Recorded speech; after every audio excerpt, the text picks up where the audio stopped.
मी जर एकवेळची फोन पाहत बसली ना, तर माझे कोणत्याही गोष्टीकडे लक्ष जात नाही. घडीमध्ये 5 वाजले होते आणि मी सतत फोन बघत होती.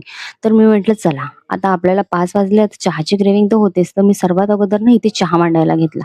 चहा वगैरे मांडते तोपर्यंत म्हटलं घराला झाडू मारेपर्यंत जो चहा मी 2 कप ठेवला होता, तो केव्हापर्यंत 1 कप होऊन गेला. असाही चहा प्यायला किती मजा येते आणि तो टेस्टी पण वाटतो.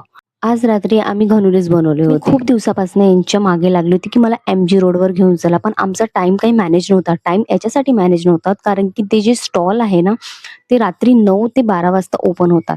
कारण की तिथे ना सगळे शॉप बंद झाल्यावर सगळे लोकं तिथे आपले स्टॉल ओपन करतात. त्याच्यासाठी मला तिथे जायचं होतं, कारण की तिथे एकदम अशा छान-छान स्टेशनरी आयटम्स आणि असे खाण्यापिण्याचे असे छान-छान स्टॉल लागतात. त्यामुळे म्हटलं यांना मला एक वेळा तरी घेऊन चला आणि मी हे सगळं रील्सवर वगैरे बघितलं होतं. त्यामुळे मी यांच्या खूप मागे लागले होते, की मला एकदा तरी बघायचं आहे.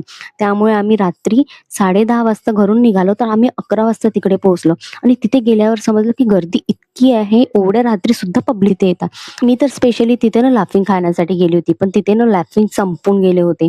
म्हणून म्हटलं चला वडापाव खाऊ. वडापाव असा खूप आवडत नाही, पण ते जे बनवण्याची जी पद्धत होती ना, ती थोडी वेगळी होती. तो थोडा ना वडापाव क्रिस्पी वडापाव होता.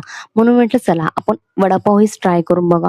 मग मी तिथे 1 प्लेट वडापाव घेतला आणि हा वडापाव फक्त ₹60 ला होता. तो मस्त एन्जॉय केला आणि घरी परत यायला निघालं आणि असा होता माझा आजचा दिवस. चला भेटूया नेक्स्ट व्लॉगमध्ये.